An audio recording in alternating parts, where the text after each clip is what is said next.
بسم اللہ الرحمن الرحیم۔ آج بحمد اللہ تعالی مطالعہ تصوف کے سلسلے کی 27ویں نشست ہے، اور آج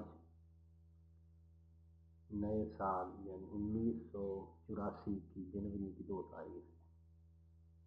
پچھلی نشست میں ہم نے ارکان نماز میں سے پہلے 4 ارکان کے آداب کا ذکر کیا تھا، یعنی تکبیر تحریمہ، قیام،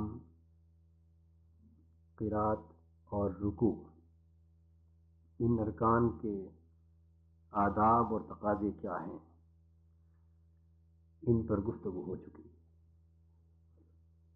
آج انشاءاللہ تعالی نماز کے پچھلے 3 ارکان کے آداب اور تقاضوں پر گفتگو ہوگی۔ وہ ہے سجدہ، قعدہ اخیرہ اور خروج عن الصلاۃ۔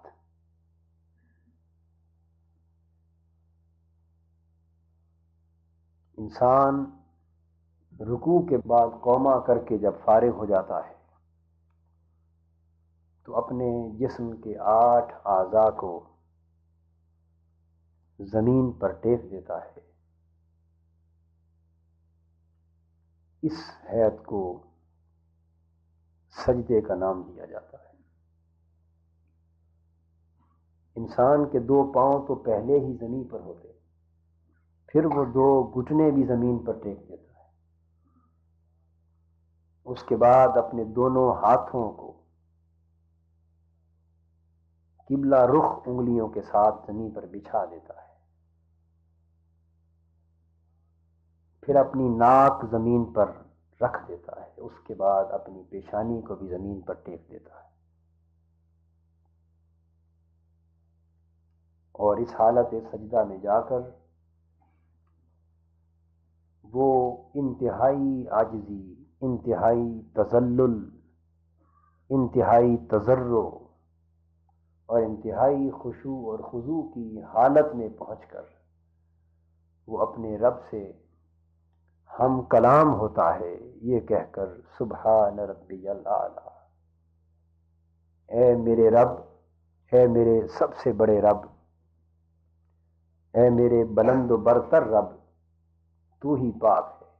یہ سجدہ اپنے آداب اور تقاضوں کے اعتبار سے انسان کو معرفت نفس عطا کرتا ہے اور بارگاہ عزتی میں قرب الہی کی دولت سے نوازتا ہے۔ تو گویا سجدے کا ماحصل کیا ہے کہ انسان کو اپنے نفس کی معرفت نصیب ہوتی ہے اور اپنے رب کی بارگاہ میں قرب نصیب ہوتا ہے۔ انسان اپنی ناک کو، اپنی پیشانی کو اور اپنے چہرے کو اپنی دنیاوی زندگی میں اپنی عزت، اپنی شان و شوکت، اپنی عظمت اور اپنی بڑائی کا باعث تصور کرتا ہے۔ چہرہ انسانی جسم کا وہ حصہ ہے جس پر اس انسان کی عظمت، اس کی شان و شوکت اور اس کی عزت اور اس کی سطوت کا ظہور بھی ہوتا ہے، اور یہ اس کی عزت اور شان و شوکت کی علامتیں بھی ہیں۔ اور سر کا بلند ہونا یہ بھی ظاہراً انسان کی عظمت اور اس کی عزت کی علامات میں سے ہے کہ وہ اپنا سر کسی کے سامنے نہیں جھکاتا۔ لیکن سجدہ اپنے معنی کے اعتبار سے انتہائی درجہ اللہ کی بارگاہ میں عاجزی اور انکساری کے ساتھ جھک جانے کو کہتے ہیں۔ یعنی سجدہ اللہ سے اپنا تعلق قائم رکھتے ہوئے عاجزی، انکساری اور تذلل اور تضرع کی وہ انتہائی حالت ہے کہ اس سے بڑھ کر اور کوئی صورت ممکن نہیں کہ انسان اپنے آپ کو اپنے اللہ کی بارگاہ میں نیچا تصور کر سکے۔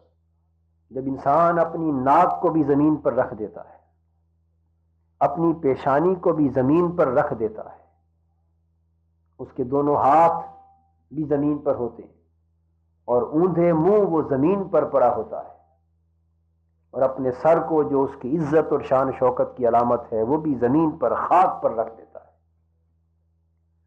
اور اس طرح اپنے آپ کو جھکنے کی آخری حالت پر پہنچا کر، اللہ کی بارگاہ میں ذلت کی آخری حالت تک پہنچا کر، پھر اپنے رب سے خطاب کرتا ہے کہ سبحان ربی الاعلی، اے میرے بلند و برتر رب تو ہی پاک ہے۔ یعنی اپنے آپ کو اللہ کی بارگاہ میں اس حالت میں جھکا دیا انسان نے کہ اس سے بڑھ کر گراوٹ کا کوئی تصور ممکن نہیں۔ تو گویا سب سے بڑی ہوئی گراوٹ کی حالت انسان کی ذات کے لیے سجدہ ہے۔ اس حالت میں جا کر وہ اسے کہتا ہے کہ اے سب سے بلند و برتر، کہ سب سے نیچا تیری بارگاہ میں میں ہوں، اور پوری کائنات میں سب سے بلند و برتر تو ہے۔ یہاں سجدے کے حال میں سبحان ربی الاعلی کے الفاظ کے ساتھ اپنے رب کو پکارنا اس انسان کو اس کے نفس اور اس کی اپنی حقیقت کی معرفت اور اس کی شناسائی سے ہمکنار کر دیتا ہے کہ اے انسان، یہی تو تیرا سر ہے، یہی تیری ناک، یہی تیری پیشانی، اور یہی تیرا چہرہ ہے، جس کی خاطر، جس کی عزت کی، جس کی سر بلندی کی خاطر تو دنیا میں خدا جانے کیا کچھ پاپڑ بیلتا رہتا ہے، دنیا میں خدا جانے کتنے ظلم کرتا ہے، کتنے جھوٹ بولتا ہے اس جھوٹی عزت اور اس جھوٹے برم اور پندار کو قائم رکھنے کی خاطر، اس اپنے سر کو بلند اور اونچا رکھنے کی خاطر خدا جانے تو کتنے دھوکے کرتا ہے، کتنی زیادتیاں کرتا ہے، کتنے گناہ کرتا ہے۔ لیکن اس جگہ پر تو نہ انسان کسی سے دھوکہ کر رہا ہوتا ہے، نہ انسان کسی کے سامنے اپنا جھوٹا برم اور پندار قائم رکھنے کے لیے کوئی کوشش کر رہا ہوتا ہے۔ اللہ کی بارگاہ میں حاضر ہو کر انسان پر اس کی اپنی حقیقت منکشف ہو جاتی ہے، اس کے نفس کی اصل حالت اس کی آنکھوں پر واضح ہو جاتی ہے، منکشف ہو جاتی ہے، اور وہ اس کی اپنی حقیقت کیا ہے، وہ حقیقت اسے سجدے کی حالت میں جا کے اس کی خبر ہوتی ہے کہ اس کی حقیقت یہ ہے کہ وہ خاک پر اپنے ماتھے اور اپنے چہرے اور اپنے سر کو رکھ کر آج اپنی زبان سے اعتراف کر رہا ہے کہ اے میرے اللہ، میں جھوٹے دعوے کرتا ہوں بلندی کے، اصل بلند اور برتر تو صرف تو ہے۔ سبحان ربی الاعلی، اے میرے رب۔ کسی دوست کے سوال کے جواب میں 2-4 نشستیں پہلے میں نے اس کا نقطہ واضح کیا تھا کہ جب تک انسان کھڑا ہوتا ہے وہ کہتا ہے ربنا لک الحمد، اے ہمارے رب، ساری تعریفیں تیرے لیے ہیں۔ وہاں اپنے رب کو اجتماعی طور پر پکارتا ہے کہ اے ہمارے رب، سب تعریفیں تیرے لیے ہیں۔ اور جب وہ رکوع اور رکوع کے بعد سجود کی حالت میں چلا جاتا ہے تو سجدہ چونکہ عاجزی، انکساری اور تذلل اور خشوع و خضوع کی آخری اور انتہائی حالت کا نام ہے، تو یہاں بندہ یہ چاہتا ہے کہ میں اپنے آپ کو ساری مخلوق سے بڑھ کر اللہ کی بارگاہ میں گرا ہوا پاؤں۔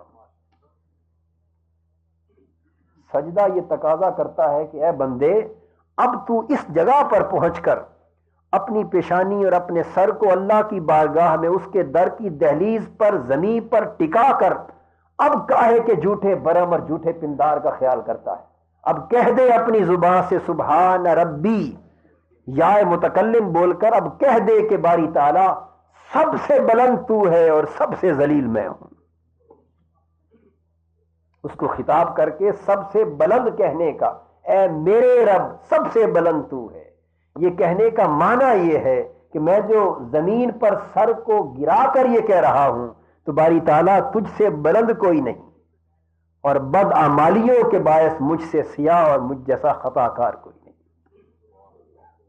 تجھ سے اونچا کوئی نہیں اور مجھ سے بڑھ کر نیچا کوئی نہیں ہے۔ تجھ سے بڑھ کر پاک کوئی نہیں ہے اور مجھ سے بڑھ کر گناہوں اور نافرمانیوں کی آلائشوں سے آلودہ کوئی نہیں ہے. میں نجاستوں میں لت پت ہوں اور تو ہر شے سے، ہر نقص سے پاک. تو ہر نقص سے پاک ہے اور کوئی نقص ایسا نہیں جو مجھ میں نہیں ہے. سبحان ربی الاعلی. وہاں وہ براہ راست اپنے رب سے اپنا نرالا تعلق ظاہر کرتے ہوئے کہتا ہے کہ اے میرے رب، تو سب سے بلند ہے اور تیرا یہ ذلیل بندہ جو اپنی پیشانی کو زمین پر رکھ کر اونچے منہ پڑا ہوا ہے، یہ سب سے گرا ہوا ہے. تو یہاں پہنچ کر اس انسان کو اپنے نفس کی معرفت حاصل ہو جاتی ہے.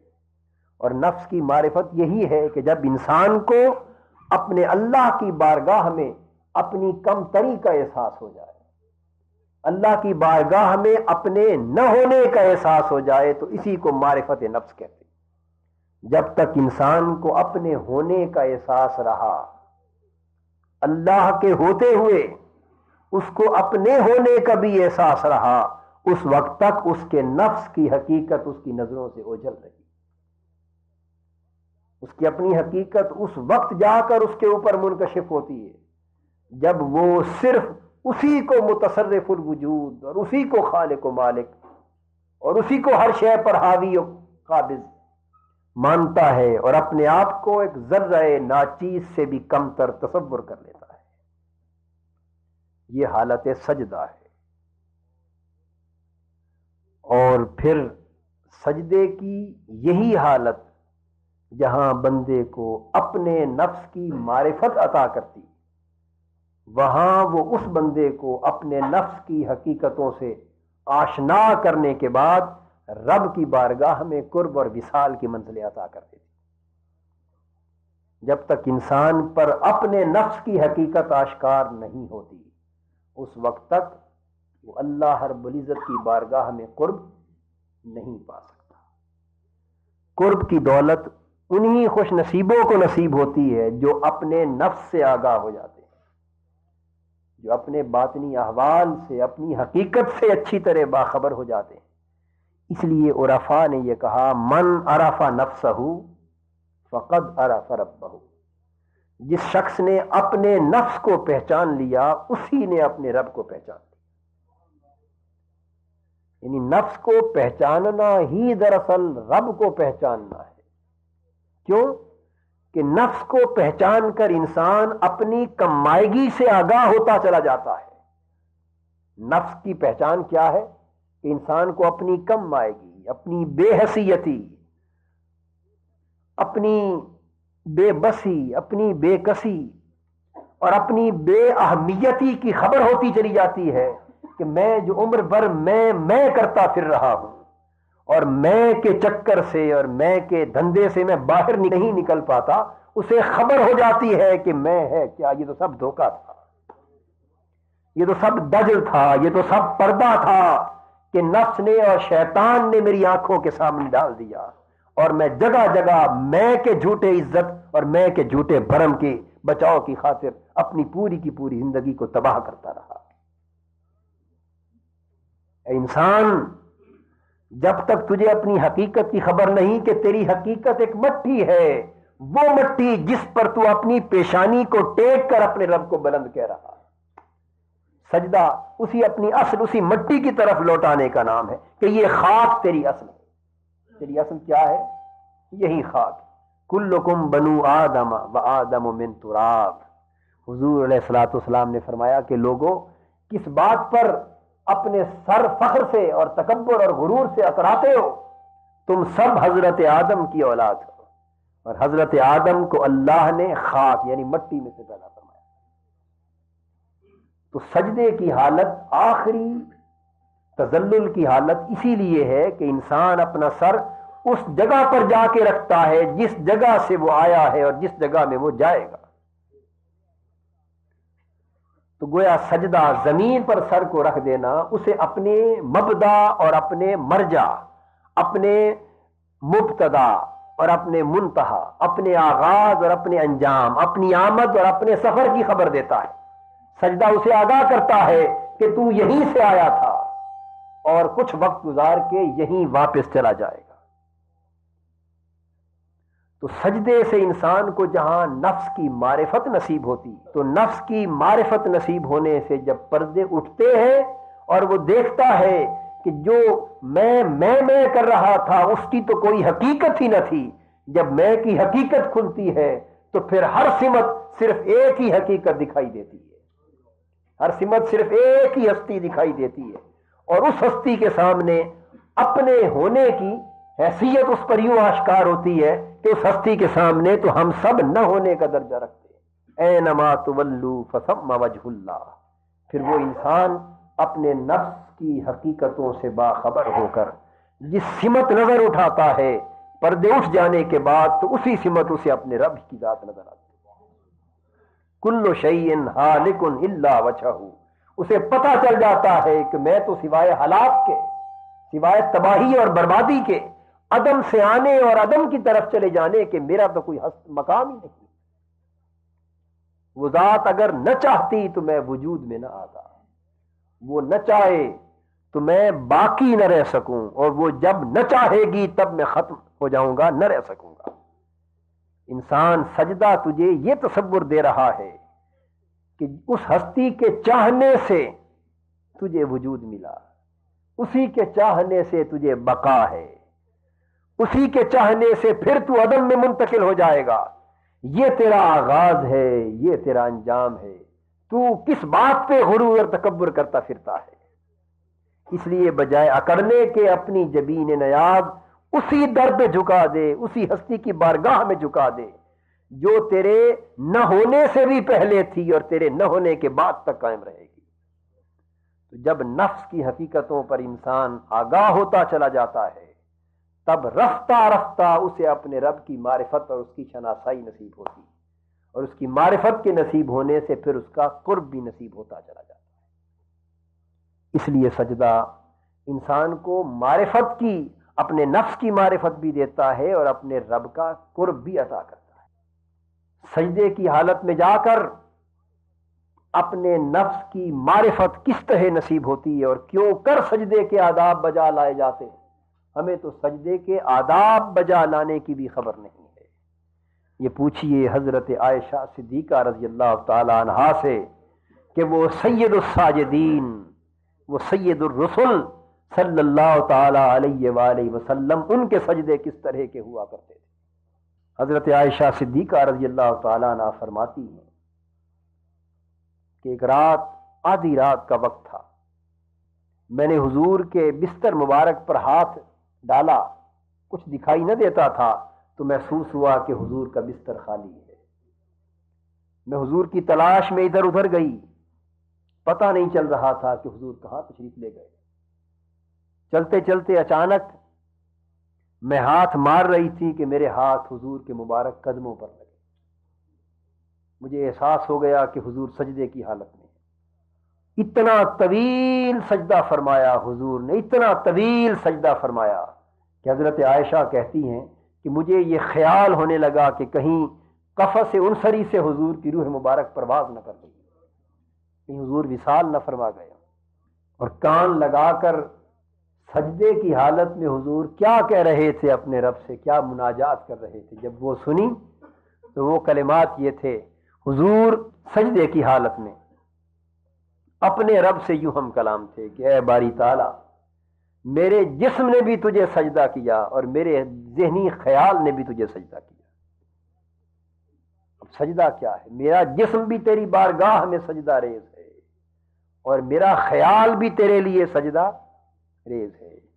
اے باری تعالی، میں تیری ناراضگی سے تیری رضا کی پناہ مانگتا ہوں۔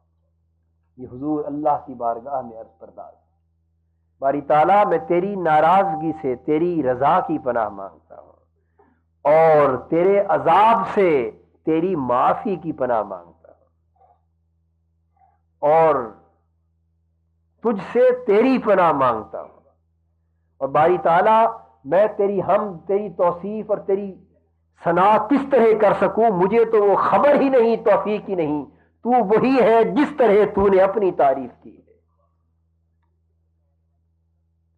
حضور صلی اللہ علیہ وآلہ وسلم اس طرح فرماتے بھی جا رہے تھے اور زار و قطار، گریہ و زاری کی کیفیت بھی تھی۔ یہ طویل سجدے تھے ان کے جن کی عظمتوں کو عظمت کائنات سجدہ کرتی تھی، یہ ان کے طویل سجدے تھے۔ اور پھر سجدے کے بہتر اوقات ایسے سجدوں کے، وہ تو سارے وقت ہیں، دن کے اوقات تو ہیں ہی، لیکن ایسے سجدوں کے بہتر یا بہترین اوقات پھر رات کی خلوتیں ہیں۔ رات کے اندھیرے ایسے سجدوں کے لیے بہترین وقت ہے، جب سب لوگ اپنی اپنی آرام گاہوں میں چلے جائیں، اس وقت انسان اپنے رب کی بارگاہ میں اٹھے۔ تو ان گھڑیوں میں دو چیزوں کی بڑی فضیلت ہے، ایک طویل قیام کی، ایک طویل سجدہ کی۔ رات کی گھڑیوں میں قیام طویل ہو اور سجدہ طویل ہو، ان کی بڑی فضیلت ہے، ان کی بڑی فضیلت ہے۔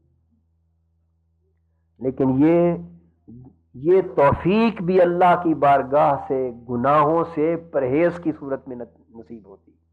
ایک بزرگ سے ان کے ایک عقیدت مند سوال کرتے ہیں کہ حضرت، میں رات سوتے ہوئے نصف شب یا آخر شب اٹھ کر اللہ کی بارگاہ میں سجدہ ریز ہونے کی تمنا بھی رکھتا ہوں، کوشش بھی کرتا ہوں، پانی اور سامان اور مصلی سب کچھ تیار رکھ کے سوتا ہوں، پورے ارادے کے ساتھ سوتا ہوں، لیکن اس کے باوجود اٹھنا نصیب نہیں ہوتا، اس کی بارگاہ میں سجدے کی توفیق نصیب نہیں ہوتی۔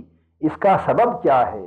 وہ فرمانے لگے، بیٹے دن کو گناہ کم کیا کر، جو گناہ دن کو کرتے ہو وہ رات کو تمہیں اپنی قید میں لے لیتے ہیں۔ جو گناہ دن کو کرتے رہتے ہو، میل جول میں گناہ ہے، بات چیت میں گناہ ہے، کسی سے جھوٹ بول دیا، یوں ہی شغل میں جھوٹ بول دیا، کسی سے دھوکہ کر لیا، کسی کاروباری منفیت کی خاطر، کوئی اپنی جھوٹی عزت اور بھرم اور جھوٹی شان و شوکت بنانے کے لیے کسی سے غلط بیانی کر دی۔ یہ جو صبح سے شام تک انسان دنیاوی زندگی میں، اپنی کاروباری زندگی میں، باہمی معاملات میں چھوٹے بڑے کئی عیب، کئی گناہ، کئی خطائیں کرتا رہتا ہے، اور اس کی توجہ بھی ان کی طرف نہیں جاتی کہ میں کیا کچھ کر رہا ہوں۔ فرمایا کہ دن کے گناہ رات کو اپنی زنجیروں میں تمہیں جکڑ لیتے، اور انسان کو اللہ کی بارگاہ میں حاضری دینے اور سجدہ ریز ہونی سے محروم کر دیا جائے۔ تو میں صرف ایک مثال دیتا ہوں کہ کیسے کیسے گناہ ہیں جو اللہ کی بارگاہ میں سجدہ ریزیوں اس کی نعمت سے محروم کر دیتے۔ حضرت نوری رحمت اللہ علیہ اکابر اولیاء اور صوفیاء میں سے ہو گزرے ہیں، وہ فرماتے ہیں کہ ایک شخص رو رہا تھا، اپنے اللہ کی بارگاہ میں التجائیں کر رہا تھا، دعا کرتے ہوئے رو رہا تھا۔ اس کو روتا دیکھ کر میرے ذہن میں یہ خیال آ گیا کہ یہ ریاکاری کر رہا ہے۔ اس کا ایک عمل دیکھ کر مجھے یہ خیال آ گیا کہ یہ شخص ریاکاری کر رہا ہے۔ فرماتے ہیں کہ اس کی نسبت بس اتنی بدگمانی کے آنے کی سزا یہ ملی، بڑے کامل ولی اللہ، 7 مہینے تک اللہ نے مجھے پچھلی رات اٹھنے کی توفیق سے محروم کر دیا۔ صرف ایک شخص کو روتا دیکھ کر اتنی بدگمانی کی کہ اس کا رونا ریاکاری ہے۔ اس کی سزا ملی کہ 7 مہینے تک اس ذات نے فرمایا کہ میرے بندوں کی نسبت بدگمانی کرنے والے 7 مہینے تک اپنی بارگاہ میں حاضری سے محروم رکھا، پچھلی رات کے خصوصی قیام اور سجدہ ریزیوں سے محروم رکھا۔ اب اس سے آپ اندازہ کر لیں کہ ہماری زندگی اور ہماری بول چال دوسروں کی نسبت کتنی بدگمانیوں پر مبنی ہے۔ اگر اپنے گریبانوں میں جھانک کر دیکھیں تو کتنے ہزاروں لاکھوں معاملات ہیں، قدم قدم پر ہم دوسرے مسلمان کی نسبت بدگمانی کرتے رہتے ہیں۔ ہمیں حق ہی کیا پہنچتا ہے کہ دوسرے کی زبان سے سنے بغیر ہم اس کے بارے میں بدگمانی کریں؟ اللہ اور اس کا رسول تو ہمیں ہر مرد مسلمان کے لیے اور ہر دوسرے شخص کے لیے سوچ کو نیک گمان پر مبنی قرار دینے کا حکم دے۔ اللہ اور اس کا رسول تو یہ کہے کہ ہر دوسرے شخص کے بارے میں اچھا گمان کیا کرو، حسن ظن کیا کرو، اور ہمارا عالم یہ ہو کہ ہم سوچتے ہی اور طریقے سے ہیں کہ جب اس دوسرے شخص کے بارے میں سوچتے ہیں تو بدگمانی سے سوچتے ہیں۔ اس کے پاس پیسے دیکھتے ہیں تو پہلا خیال یہ آتا ہے کہ کسی ڈاکے سے آئے ہو، رشوت سے آئے ہوں گے، کسی غبن سے آئے ہوں گے، کسی چوری بے ایمانی سے آئے ہوں گے، اس طرف سوچ ہی نہیں جاتی کہ یہ حلال کی صورت بھی ہو سکتی ہے۔ یہ بات کر رہا ہوں دوسرے مسلمان شخص کے بارے میں گمان کرنے کی۔ کسی شخص کو عاجزی، انکساری، تواضع کی حالت میں دیکھتے ہیں، کسی سے الفت، محبت اور انکساری اور خلوص کے ساتھ ملتا دیکھتے ہیں، تو خیال ہی اس طرف جاتا ہے کہ کوئی مفاد ہوگا، کوئی منفعت ہوگی، کوئی لالچ ہوگا، کوئی حرص ہوگا۔ ایک جنگ میں ایک صحابی نے دوسرے شخص کو قتل کر دیا جو کافر ان کے مد مقابل تھا، حالانکہ اس نے قتل ہونے سے پہلے کلمہ پڑھ لیا۔ حضور کی بارگاہ میں یہ مقدمہ پیش کیا گیا۔ حضور نے فرمایا جب اس نے کلمہ پڑھ لیا تھا تو تم نے قتل کیوں کیا؟ وہ صحابی عرض کرنے لگے یا رسول اللہ صلی اللہ علیہ وآلہ وسلم، اس شخص نے صرف مجھے دکھانے کے لیے اور اپنی جان بچانے کے لیے کلمہ پڑھا تھا۔ میرے آقا نے فرمایا قربان جائیں کتنا عجیب جواب تھا۔ اگر اسی جواب میں غور کریں تو کم از کم اور کچھ نہیں تو دوسرے مسلمان شخص کے بارے میں بدگمانی کی بنیاد پر ہماری زبانیں بند ہو جائیں۔ حضور نے فرمایا کہ کیا تو نے اس کا دل چیر کر دیکھ لیا تھا؟ اے دوسرے کی نیتوں کا فیصلہ کرنے والے، نیت پر تو اللہ کی نظر ہے، تجھے کس نے حق دیا؟ کیا تو نے اس کا دل چیر کر دیکھ لیا تھا کہ اس نے تیرے دکھانے کے لیے کلمہ پڑھا؟ انسان کو کوئی حق نہیں ہے کہ کسی کی نیت پر شک کرتا پھرے، بدگمانی کرتا پھرے۔ اس لیے آج کی گفتگو میں ضمنی بات کرتے ہوئے میں یہ تلقین کر دوں گا ایک ایک فرد سے جو اس مجلس میں موجود ہے کہ آج سے قسم کھا لو، قسم کھا کے اٹھو، ابھی کھا لو کہ زندگی بھر کسی دوسرے شخص کے بارے میں بدگمانی نہیں کریں گے۔ بدگمانی اتنا بڑا گناہ ہے، اتنا بڑا گناہ ہے کہ اللہ والے 7 مہینے تک اس کی بارگاہ کے قیام اور سجود سے محروم کر دیے جاتے ہیں، اور آخرت میں خدا جانے اس کے لیے کیا عذاب ہوتا ہے۔ یہ تو اللہ والوں کی بات ہے، وہ تو ادنا سی بدگمانی تھی، اور ہم خدا جانے کیسی کیسی بدگمانیاں کرتے رہتے ہیں۔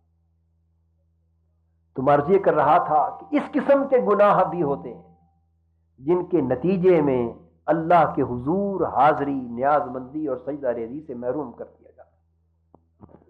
لہذا بدگمانیوں سے اور گناہوں سے بچا جائے تو گناہوں سے جس قدر بچو گے اسی قدر اللہ کی بارگاہ میں حاضری کی توفیق ہو۔ گناہ جس قدر کثرت سے ہوں گے اسی قدر وہ رات کو اپنے چنگل میں جکڑ لیں گے اور اللہ کی بارگاہ میں حاضری سے انسان محروم رہے گا۔ اور جہاں تک سجدہ کے بارگاہ الہی میں باعث قرب ہونے کا تعلق ہے، اس کا حکم قرآن پاک میں وارد ہے۔ یہ آیت کا حصہ میں پڑھ رہا ہوں۔ نماز عشاء کے بعد یہ سجدہ تلاوت آپ پر واجب ہوگا، وہ تمام ساتھی سجدہ تلاوت کر لیجیے۔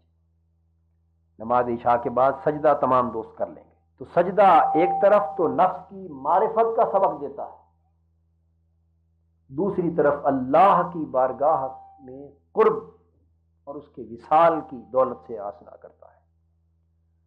فرمایا گیا واسجد واقترب، اے بندے تو سجدہ کر اور میری بارگاہ میں قریب ہو جا۔ یہ قرآن پاک ہے، تو سجدہ کر اور میرے قریب ہو جا۔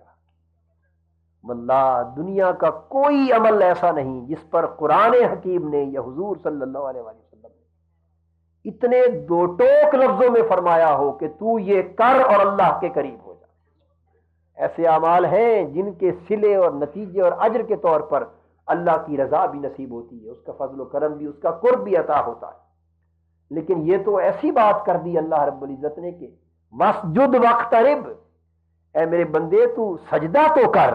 اس آیت کے انداز بیان کا منشا یہ ہے کہ بندے تو سجدہ تو کر، تیرا سجدہ سجدہ تو ہو، تیرا سجدہ صحیح معنوں میں سجدہ تو ہو، پھر تو دیکھے گا کہ اس سجدے سے تیرا سر ابھی نہیں اٹھا ہوگا کہ میرا قرب تجھے عطا ہو جائے۔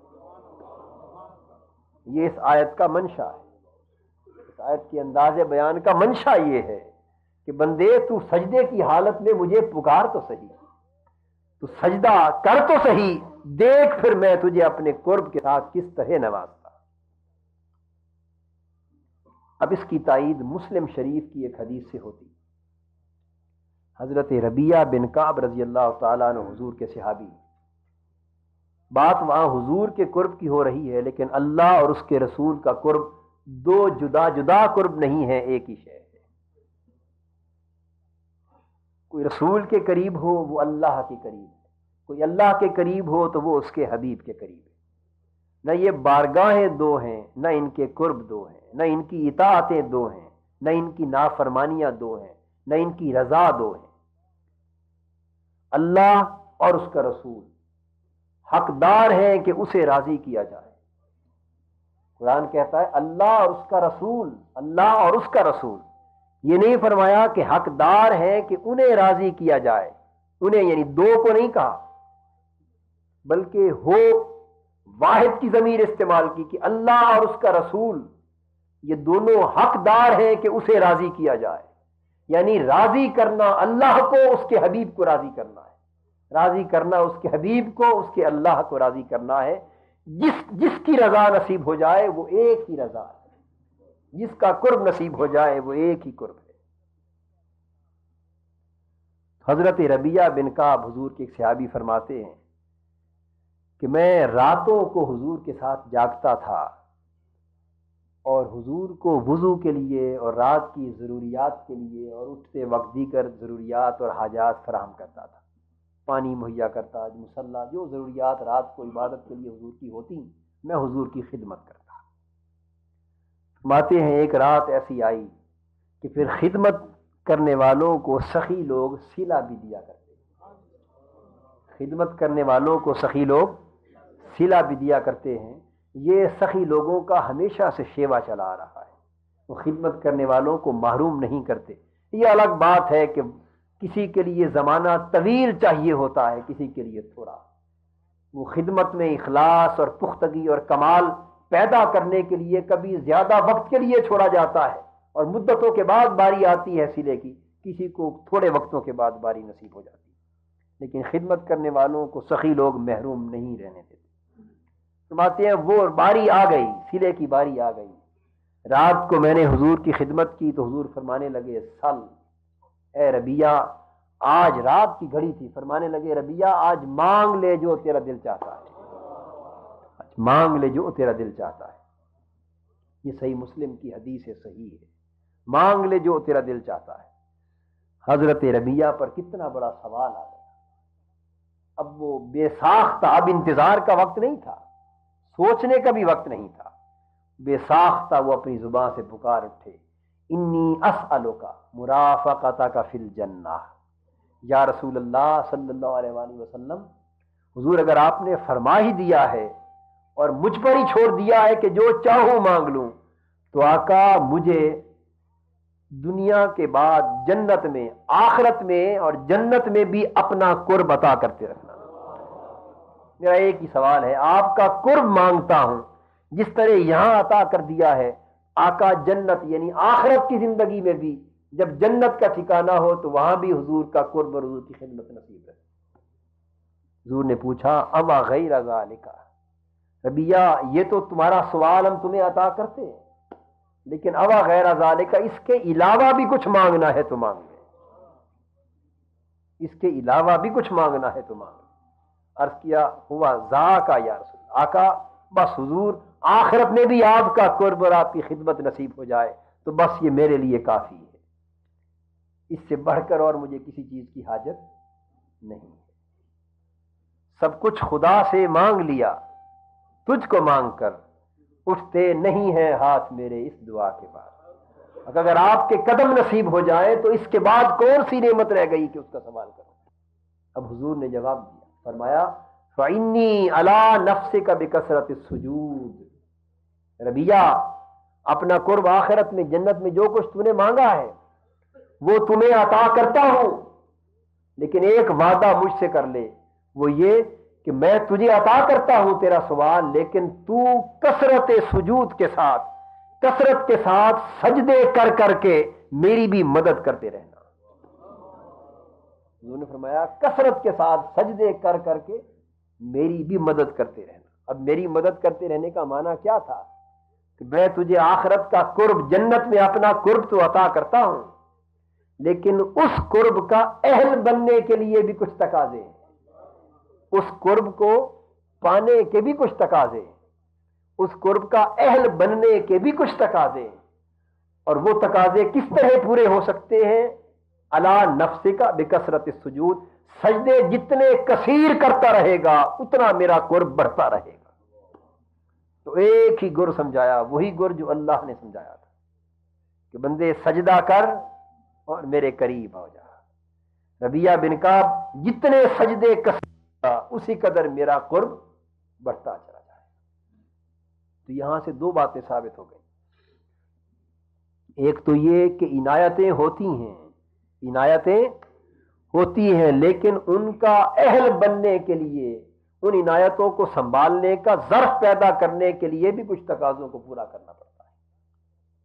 ہماری حالت یہ ہے کہ ہم ظرف کی طرف توجہ نہیں کرتے، اپنے آپ کو اہل بنانے کی طرف راغب نہیں ہوتے، اپنی کوتاہیوں، اپنی خامیوں پر نظر نہیں کرتے، بس اس طرف توجہ کرتے ہیں کہ کب ملتا ہے، کب ملتا ہے، کب نعمت نصیب ہوتی ہے، کب عنایت ہوتی ہے، کب نوازش ہوتی ہے۔ ہم نسبتیں قائم کرتے ہیں مشائخ سے، بزرگوں سے، تو وہ بھی اسی خیال سے کہ ادھر مرید ہو ادھر مراد کو پالیں۔ وہ خوش نصیب کوئی ہوتے ہیں، کوئی خوش نصیب ہوتے ہیں، پھر وہ مرید نہیں خود مراد ہوتے ہیں، ادھر وہ ہاتھ دیتے ہیں ادھر وہ منزل تک رسائی نصیب ہو جاتی ہے۔ ان خوش نصیبوں کا ظرف قدرت نے اپنی نگرانی اور اپنی توجہات خصوصی سے پہلے سے تیار کر رکھا ہوتا ہے، لیکن طریقہ کار یہ ہے کہ وقت گزار کر، محنت کر کے اس ظرف کا اپنے آپ کو اہل بنانا پڑتا ہے۔ حضرت پیر مہر علی شاہ صاحب رحمۃ اللہ علیہ اپنے شیخ خواجہ شمس العارفین شمس الدین سیالوی رحمۃ اللہ علیہ کی خدمت میں بڑے کافی عرصے کے لیے سیال شریف آ کر رہتے اور وہی کام کرتے جو ربیہ بن کعب رضی اللہ تعالیٰ عنہ کی سنت تھا۔ رات کو اٹھ کر جب ان کے شیخ، ان کے پیر کے اٹھنے کا وقت ہوتا تو ان کو وضو کے لیے پانی دیتے، مصلی دیتے، ان کے لیے رات کا اہتمام کرتے۔ اب بتاتا ہوں کہ عنایات اور نوازشات کا اہل بننے کے لیے کس طرح خود کو خاک نشین کرنا پڑتا ہے۔ وہ کچھ پانی بھر کے رکھتے رفع حاجت کے لیے، کچھ پانی بھر کے رکھتے وضو کے لیے، مصلی بچھاتے، اور پھر جس راستے سے ان کے شیخ کو جانا ہوتا تھا پچھلی رات اٹھ کر رفع حاجت کے لیے، چل کر دو تین مرتبہ اس راستے کو دیکھ کر آتے کہ کہیں راہ میں کوئی کانٹا تو نہیں پڑا، رات کے اندھیرے میں کہیں شیخ کے قدموں میں کانٹا نہ چبھ جائے۔ ایک رات ایسی آئی، اس راستے میں چھوٹا سا نالا بھی تھا، اس پر کچی سی پل تھی۔ ایک رات ایسی آئی، رات کوئی وہاں سے کوئی بیل یا کوئی جانور گزرے، اتفاق سے وہ کچی سی پل تھی، وہ ٹوٹ گئی۔ جب وہ دیکھنے کے لیے شیخ کے اٹھنے کا وقت ہو گیا، دیکھنے کے لیے وہاں سے گزرے اور دیکھا کہ پل تو ٹوٹی پڑی ہے، بس گھبرا گئے کہ اب میرے شیخ کو بجائے آرام سے گزرنے کے چھلانگ لگا کر اس نالے سے گزرنا ہوگا، اور کہیں پاؤں میں قدموں میں موچ نہ آ جائے، کہیں تکلیف نہ ہو جائے۔ اب پریشان ہیں، کچھ سمجھ میں نہیں آ رہا، پانی بھر کے رکھ دیے تیزی سے، اب اتنا وقت نہیں تھا کہ پل کو بنا دیتے، بس تیزی سے کچھ گھاس پھوس، کچھ مٹی، کچھ لکڑیاں اکٹھی کی، جو کچھ میسر آ سکا، پانی دونوں لوٹے بھر کے رکھ دیے، اور اس نالے میں جس طرح انسان سجدہ کرتا ہے اس طرح زمین پر سجدے کی مانند گر گئے اور اپنے اوپر مٹی، گھاس پھوس اور لکڑیوں کو ڈال دیا تاکہ شیخ رات کے اندھیرے میں پل سمجھ کے یہاں سے گزر جائے۔ جب حضرت خواجہ شمس الدین رحمۃ اللہ علیہ رات کو آپ اٹھے، آواز دی مہر علی، تو آپ نے جواب نہیں دیا۔ ایک دو مرتبہ آوازیں دی، پھر دیکھا کہ لوٹا پانی کا بھرا پڑا ہے، لوٹا اٹھا لیا، رفع حاجت کے لیے گئے۔ جب پل پر پاؤں رکھا تو محسوس کیا کہ یہ تو زمین کی مٹی کی پل نہیں ہے، کوئی اور پل ہے۔ آگے گزر کے کہنے لگے یہ کس قسم کی پل ہے میرے علی؟ وہ کھڑے ہو گئے جب ان کی عاجزی اور ان کی خاک نشینی کی یہ حالت دیکھی، اٹھا کے اپنے سینے سے لگا دیا، اور جو حصہ قدرت نے ان کی امانت کے طور پہ رکھا تھا وہ انہیں عطا کر دیا۔ حکایات میں منقول ہے کہ حضرت خواجہ معین الدین چشتی اجمیری رحمۃ اللہ علیہ اپنے شیخ حضرت خواجہ عثمان ہارونی رحمۃ اللہ علیہ کے ساتھ ایک سفر میں جا رہے ہیں۔ سردیوں کی راتیں، سخت سردی کی راتیں، خیال آیا کہ میرے شیخ کو رات میں جگہ جگہ پیاس لگے گی تو بجائے پانی پیش کرنے کے، پانی ٹھنڈا ہوگا، کیوں نہ دودھ کا انتظام کر لو۔ تو جس گاؤں کریے کے قریب سے گزر ہوتا دودھ لے لیتے۔ اب خیال آیا کہ دودھ ٹھنڈا ہو جائے گا، سخت سردی کی راتیں ہیں، تو کچھ ایسا انتظام کر لوں کہ دودھ گرم رہے، جب میرا شیخ مانگے یا میں اس سے پوچھوں وہ آمادہ ہوں تو پھر میں گرم گرم دودھ کا پیالہ پیش کروں۔ جنگلوں کے سفر سے اندازہ فرما لیں، آج سے 700-800 سال پہلے کی بات ہے۔ تو ایک گھڑے کے نیچے والا جو حصہ، گھڑا اگر ٹوٹ جائے تو نیچے کا جو پیندا ہوتا ہے اس میں کچھ کوئلے رکھ لیے، جلتے ہوئے کوئلے، اس پیندے کو سر پہ رکھ لیا، جلتے ہوئے کوئلوں کو جب ہوا چلتی تو آگ نکلتی، اور اس کے اوپر دودھ کا مٹکا رکھ لیا۔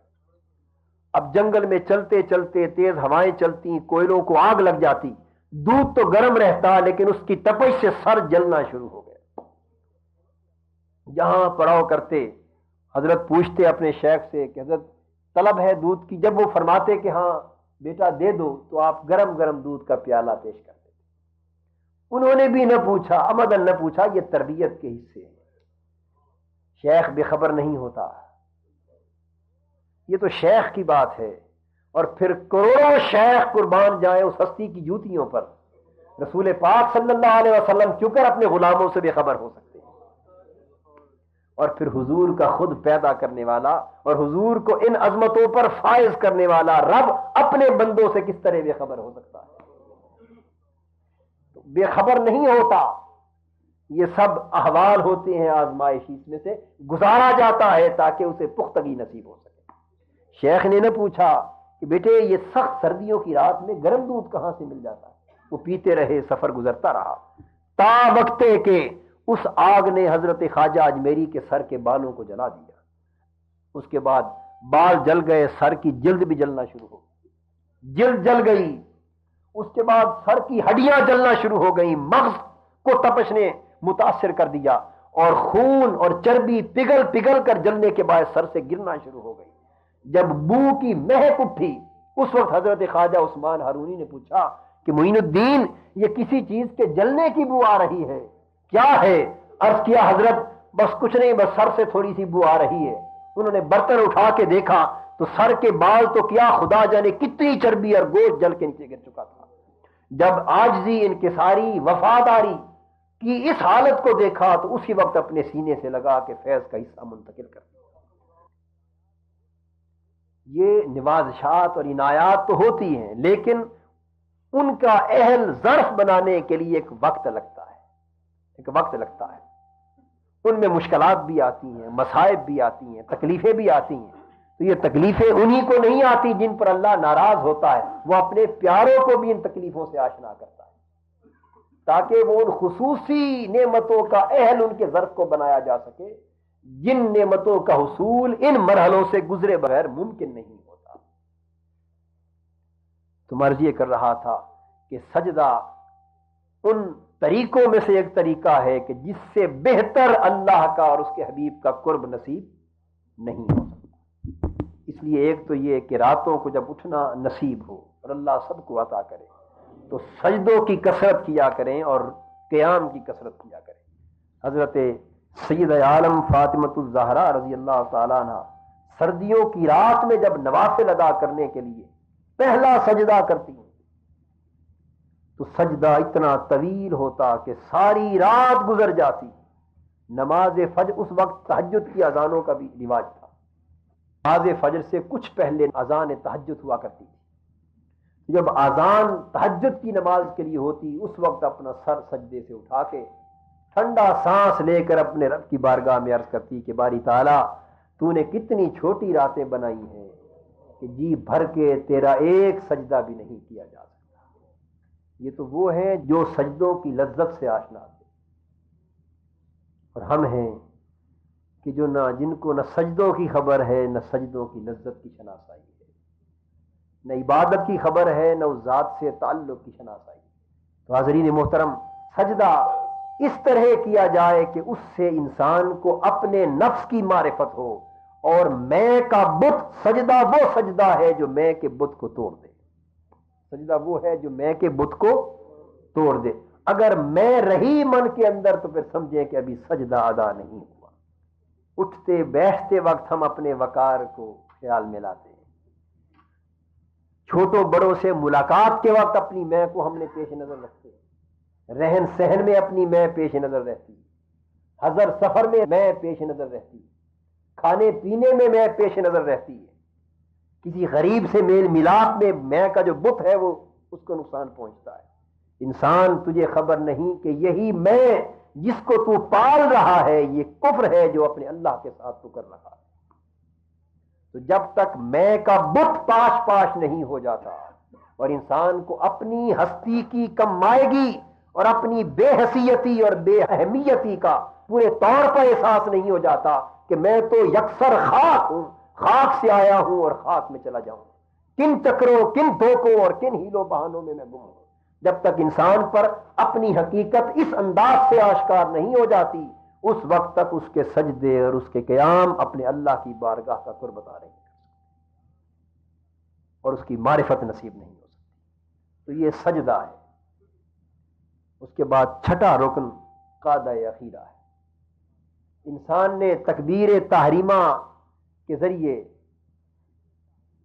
اللہ کی بارگاہ میں قیام کے ذریعے اس کی بارگاہ میں قرات کے ذریعے رکوع کے ذریعے سجود کے ذریعے اللہ کی ساری نعمتوں کا مشاہدہ کر لیا.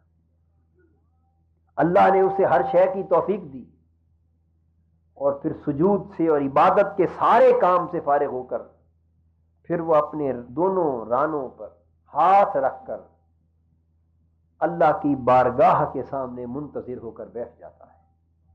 یہ قاعدہ اخیرہ ہے. اللہ رب العزت کی بے شمار رحمتوں اور نعمتوں کے دروازے کھلے اس پر. نماز کے ایک ایک لفظ سے اللہ رب العزت کی بارگاہ کے پردے اٹھے اور اسے قرب نصیب ہوا. ایک ایک حالت میں اسے کئی درجے بلند ہوئے, کئی حجابات اٹھے, قرب کی کئی منزلیں طے ہوئی, روحانیت کی کئی مسافتیں طے ہوئی. تو پوری نماز اس کا ایک روحانی سفر تھا. تکبیر تحریمہ سے لے کر سجدے تک نماز کا جتنا عمل یہ سارا اس کا روحانی سفر تھا. دنیا کی محبت سے طائب ہوا, اللہ کی بارگاہ میں پہنچا, اس کی محبت کا اس نے عزم کیا, اس کی بارگاہ میں قیام کیا, ہاتھ باندھ کر منتظر اس کی بارگاہ میں اس کی نعمت کا, اس کے چہرے کا, اس کی عنایتوں کا ہو کے کھڑا رہا. رکوع میں گیا, سجود میں گیا, سب کچھ اس نے اللہ کی بارگاہ سے پایا. اب جب وہ تشہد کی حالت میں قاعدہ اخیرہ پہ جا کے بیٹھتا ہے اور پکار کے کہتا ہے کہ باری تعالیٰ میری ساری عبادتیں, خواہ وہ بدنی تھی, خواہ وہ مالی تھی, خواہ وہ قولی تھی, خواہ وہ فعلی تھی, جو کچھ تھا سب کچھ تیرے لیے تھا. اپنا سارا کچھ اللہ کے سپرد کر دیتا ہے, اپنا سارا کچھ اللہ کے لیے کہہ دیتا ہے. تو پھر اس پر عالم ملکوت کے بعد اس کے عالم لاہوت کے پردے اٹھتے ہیں اور اسے کہا جاتا ہے کہ دیکھ جس کی خاطر تو نے سجدے کیے, رکوع کیے, قیام کیے, تکبیر کہی, قرات کی, سب کچھ کیا, دیکھ اب اس کی بارگاہ کی نعمتوں کی طرف.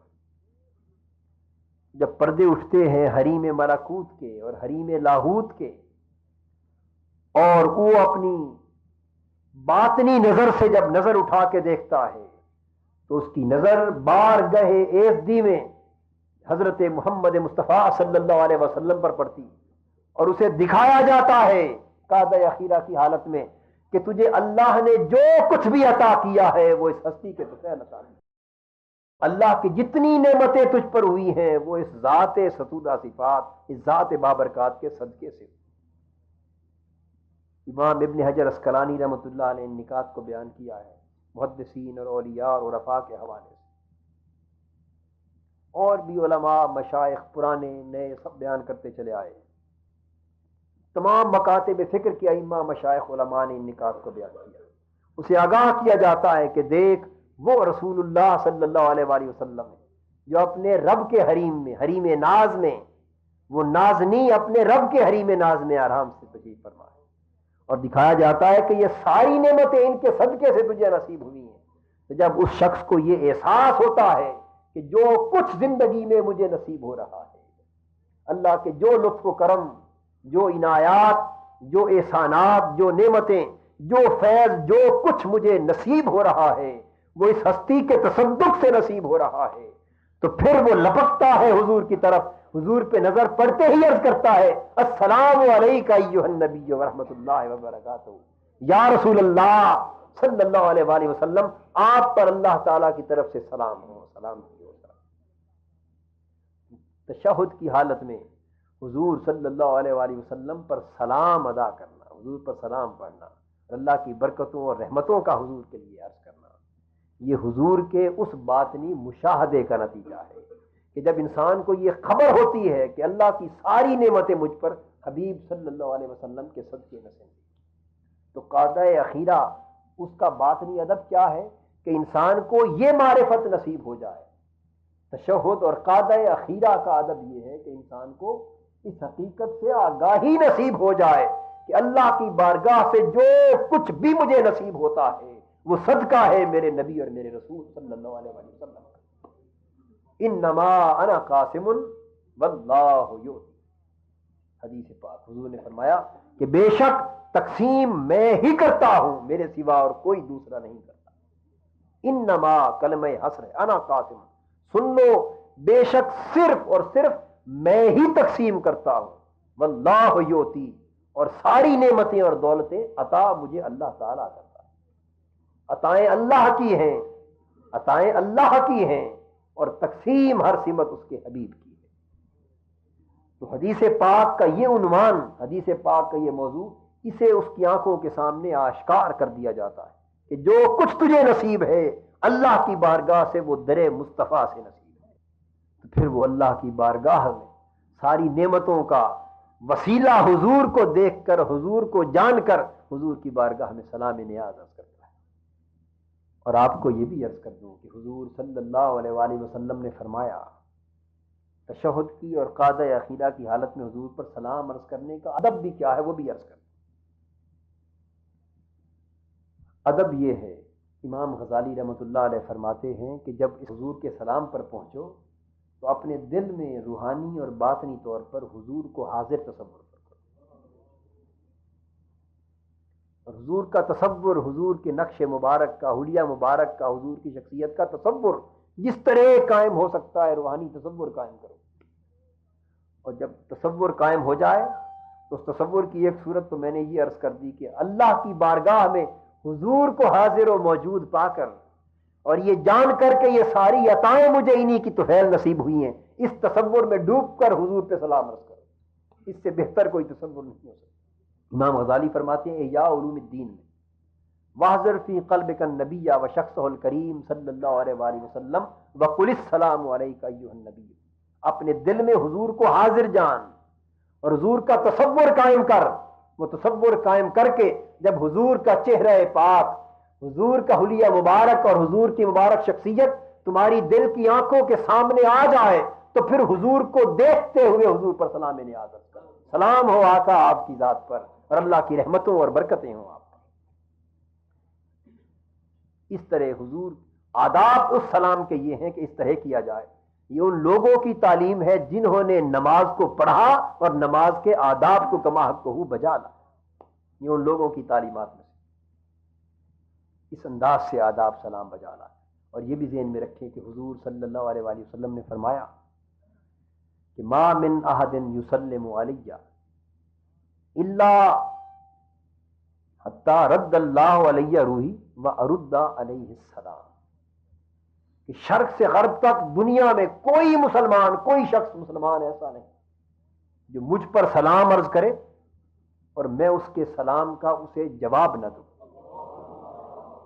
حدیث پاک، ما من احد یسلم علی الا رد اللہ علی روحی حتی ارد علیہ السلام، کہ شرق سے غرب تک دنیا کا کوئی مسلمان کسی زمانے کا، حضور وفات کی بات کر رہے ہیں، وفات کے بعد کے لیے بھی بات کر رہے ہیں، دنیا میں کوئی شخص ایسا نہ ہوگا جو مجھ پر سلام عرض کرے اور میں اس کا جواب نہ دوں۔ کیوں؟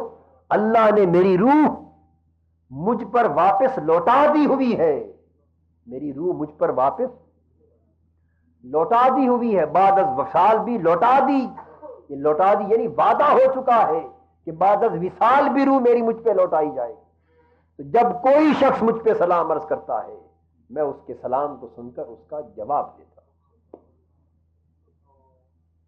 تو جب ہر سلام کا جواب آقا دو جہاں دیتے ہیں تو کتنا بلند سلام ہوگا وہ جو حالت نماز میں ان تمام ارکان کے اختتام پر حضور کو اللہ کے حریم ناز میں حاضر و موجود پا کر اور دیکھ کر سلام کیا جا رہا ہوگا۔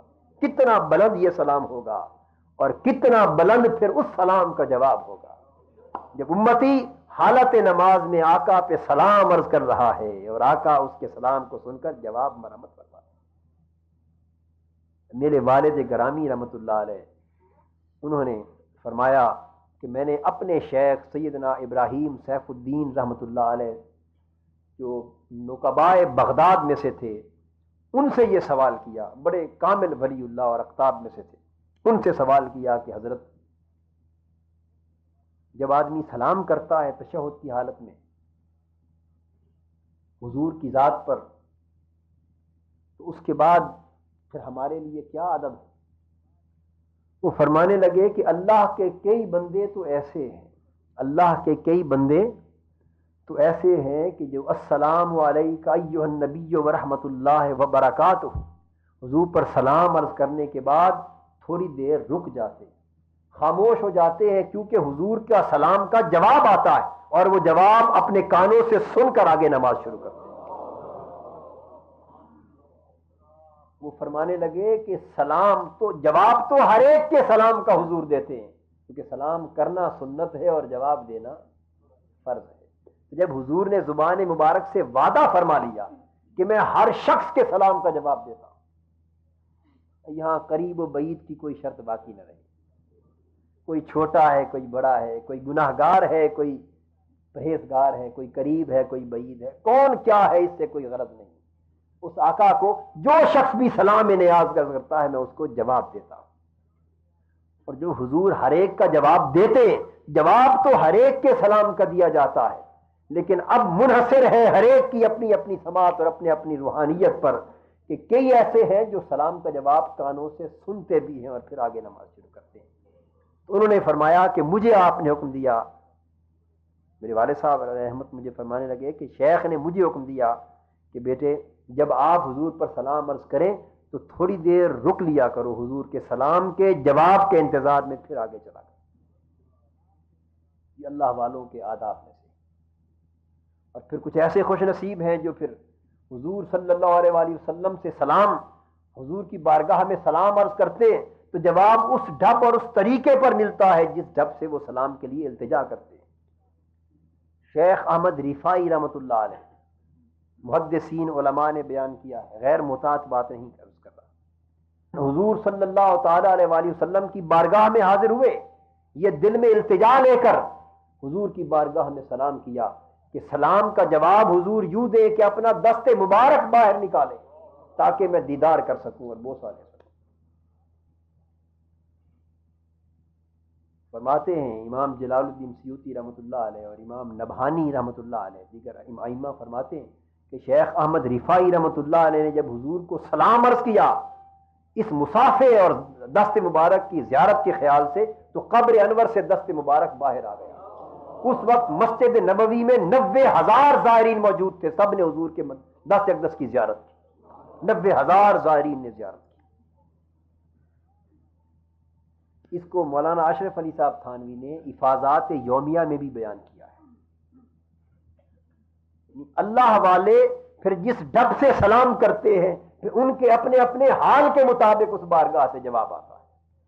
امام اعظم ابو حنیفہ رحمۃ اللہ علیہ جب حضور کی بارگاہ میں سلام عرض کرتے یہ کہہ کر کہ اے انبیاء کے امام آپ پر سلام ہو، تو جواب آتا ہے میری امت کے امام تجھ پر ہی سلام۔ حضرت عبد الرحمن جامی حضور کی بارگاہ میں حاضری دیتے ہوئے سلام عرض کرتے کہ آقا سلام، واپسی پر الوداعی سلام کہتے تو جواب آتا کہ جامی سلام کا جواب بھی دیتے اور فرماتے کہ جامی خوش روی و باز آئی، تو خوش رہے اور لوٹ کے پھر آنا ہمیں ملنے کے لیے۔ 18 سال حضور کی بارگاہ میں حاضری ہوتی رہی، ہر بار جواب آتا رہا خوش روی و باز آئی۔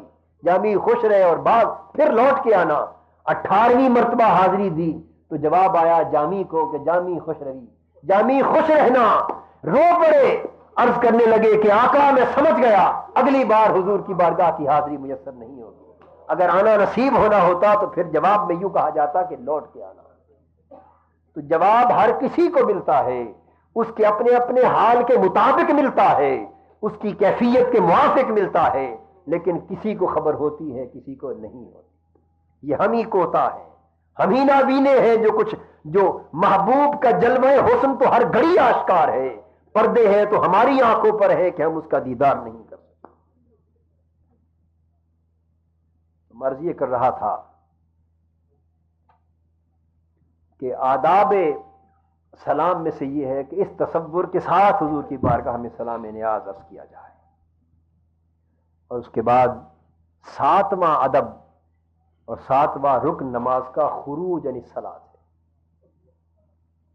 نماز میں سے خارج ہونا کسی عمل کے ذریعے. یہ آپ دیکھتے ہیں نا کہ شیعہ حضرات نماز کے اختتام پر 3 مرتبہ ہاتھوں کو اس طرح اٹھاتے ہیں، کان کے قریب لے جاتے ہیں. یہ عمل کثیر ہے. کیا کہتے ہیں اس کو؟ عمل کثیر ہے. تو فقہ جعفریہ کے مطابق رکن جو ہے وہ ہے نماز میں سے خارج ہونا کسی عمل کے ذریعے. نماز میں سے خارج ہونا گویا نماز کو توڑنا. خارج ہونے سے مراد کیا ہے؟ نماز کو ختم کر دینا. تو ان کا 3 مرتبہ ہاتھ اٹھانا عمل کثیر کے ذریعے اپنی نماز کو ختم کر دیتے. اور اہل سنت دائیں اور بائیں حضور صلی اللہ علیہ وآلہ وسلم کی سنت کے مطابق اپنی اپنی روایات ہوتی ہیں. ہر فقہ والے اپنی احادیث، روایات اور اپنی اسناد کے ذریعے عمل کرتے ہیں.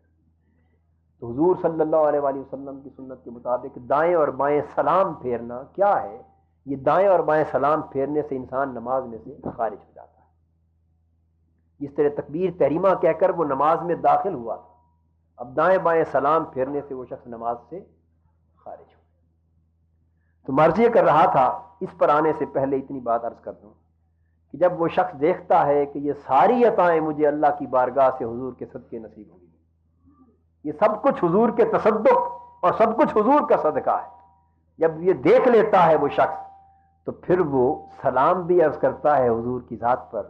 اور سلام عرض کر کے کیا تشکر حضور کی بارگاہ میں پیش کرنے کے لیے اسے کچھ نہیں سوچتا کہ حضور کا اتنا کرم ہے ہم پر کہ اللہ کی ساری نعمتیں اور ساری دولتیں ہمارے اوپر نچھاور کروا رہے ہیں. اللہ کی بارگاہ کی نعمتیں دولتیں ہمیں نصیب ہو رہی ہیں حضور کے صدقے سے. حضور کا اتنا کرم ہے. تو پھر وہ جواباً ہدیہ تشکر بھی حضور کی بارگاہ میں پیش کیا جاتا ہے. اور وہ ہدیہ تشکر کس طرح پیش کیا جائے گا؟ وہ پھر حضور صلی اللہ علیہ وآلہ وسلم پر درود پڑھتا ہے اور حضور کی آل پر درود پڑھتا ہے. حضور کی آل پر درود پڑھتا ہے. تو حضور پر درود پڑھنا، سلام پہلے عرض کر دیا، سلام انشاء ہے.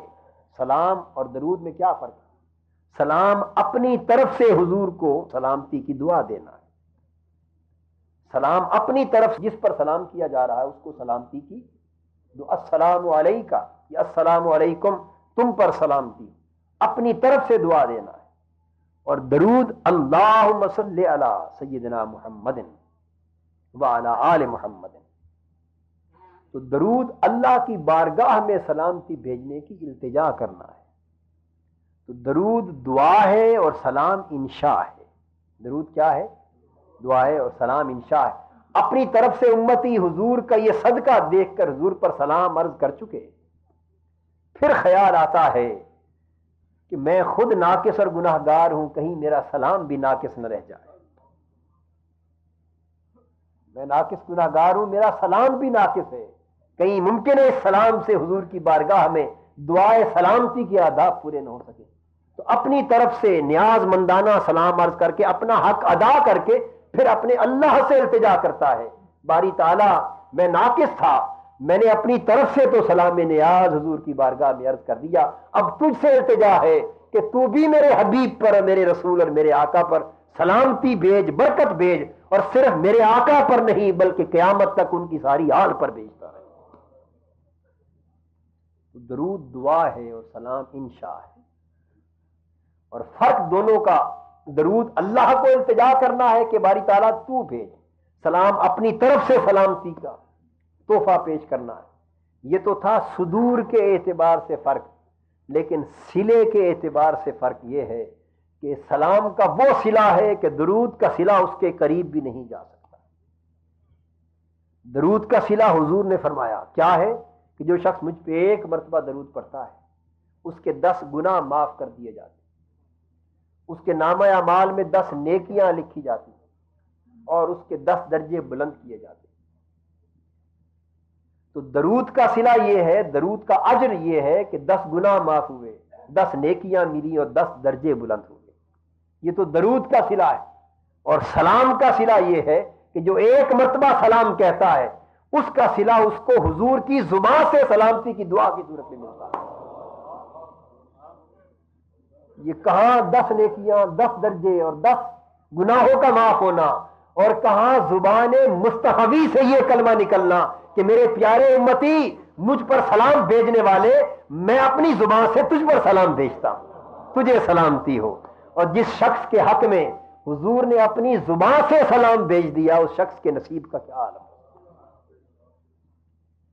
اس لیے جب کبھی درود بھیجے، درود دعا ہے، سلام بھی بھیجا کریں حضور کی ذات پر، اس لیے کہ سلام کا صلہ حضور کے جواب کی صورت میں ملتا ہے اور درود کا جواب حضور نہیں دیتے، کیونکہ درود تو حضور سے خطاب ہی نہیں ہے، درود حضور سے خطاب تو نہیں ہے نا، درود تو اللہ سے خطاب ہے، اللہم اے اللہ تو رحمتیں اور برکتیں بھیج اپنے حبیب پر۔ تو درود کا جواب حضور کے ذمے لازم نہیں ہے، سلام کا جواب حضور کے ذمے ہے۔ تو جب بندہ سلام بھیجتا ہے حضور پر تو حضور اپنی زبان مبارک سے اس کو جواب دے۔ اب فرق کا اندازہ کر سکتے ہیں، 10 نیکیوں اور 10 اجروں کا مل جانا یہ بڑی دولت ہے، یا حضور کی زبان سے سلامتی کی دعا کا مل جانا بڑی دولت ہے۔ تو اس کے بعد جب انسان شکرانے کے طور پہ یہ درود بھی پڑھ لیتا ہے، سلام بھی پڑھ لیتا ہے، پھر حضور کی طرف سے تعلیم دی جاتی ہے کہ میرے امتی تو نے میرے اس احسان اور میرے کرم کا شکریہ اس طرح ادا کیا کہ مجھ پر سلام کیا، مجھ پر درود بھیجا، میری اور میری آل سب پر درود بھیجا، ان کے لیے رحمتوں اور برکتوں کی دعا کی، لیکن اگر میری ساری امت ان رحمتوں میں شامل نہ ہو تو میرا جی تو خوش نہیں ہوگا۔ تو پھر حکم دیا کہ جب سے نماز میرے اور میری آل پر درود بھیجنا ختم کر لے اور دعا پڑھ چکے تو پھر اس ساری اللہ کی نعمت اور اللہ کی رحمت کا شکر یوں ادا کر کہ دائیں اور بائیں کہ السلام علیکم ورحمۃ اللہ، السلام علیکم ورحمۃ اللہ۔ جب تو دائیں طرف سلام کرے گا تو میری دائیں طرف رہنے والی ساری امت پر سلامتی ہو جائے گی، جب بائیں طرف منہ پھیرے گا تو میری بائیں طرف کی ساری امت کے حق میں سلامتی کی دعا ہوگی۔ تو حضور نے فرمایا کہ سلامتی مجھے صرف اپنے اور اپنی آل کے لیے نہیں، اپنی ساری گنہگار امت کے لیے چاہیے۔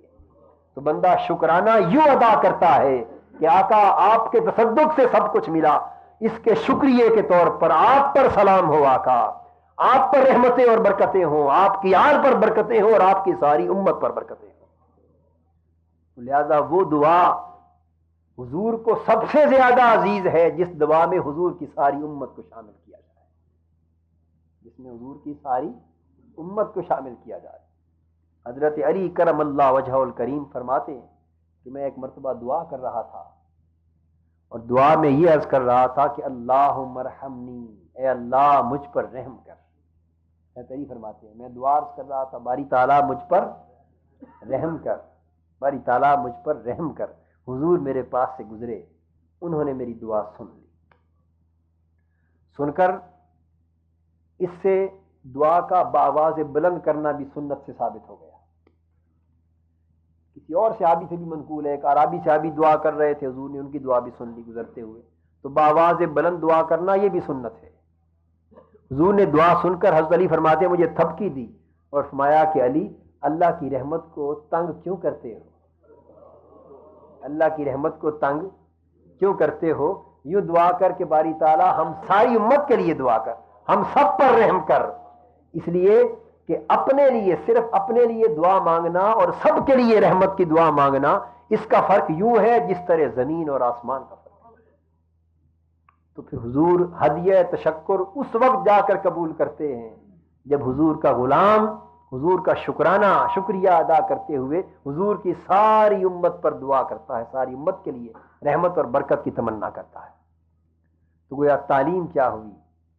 تعلیم اس سے یہ ہوئی، تو سلام کا جو ادب ہے، خروج من الصلاۃ کا ادب سلام کا یہ ہوا کہ جب ساری امت کے لیے سلامتی کی دعا جب تک نہ کی جائے اس وقت تک عبادت اپنے کمال کو نہیں پہنچتی اور مکمل نہیں ہوتی۔